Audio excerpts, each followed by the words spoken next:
ছটা 24 দেয়। হ্যাঁ ছটা 40 হবে।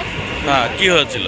ও পুরো ধোঁয়া ছিল, ধোঁয়াতে পাখি ঘুমায় হতে তারপর দেখলাম আগুন উঠছে এলাকাটা ছাড়ি। হ্যাঁ আগুন উঠে গেছে তখন লেডিস কামরায়। তারপরে তারপর আমরা তো লেগে গেছি সঙ্গে দিয়ে। অনেকেই নেমে গেছে। সবাই লেগে গেছে, ছেলেরাও লেগে গেছে, মেয়েরাও। চলো কতক্ষণের মধ্যে আগুন নিয়ন্ত্রণে আসে জানেন? না ওটা দেখিনি, আমরা তো পালাতে পারলি বাঁচি। কতক্ষণ পরে ট্রেন ছেড়েছে? প্রায় তো 8 ঘন্টার ওপরে হয়ে গেছে। 7টা 10-এ আপনারা কোথা থেকে এসছেন? আমি এসে হাওড়া ভয়ে সব নেমে গেছে? সবাই ভয়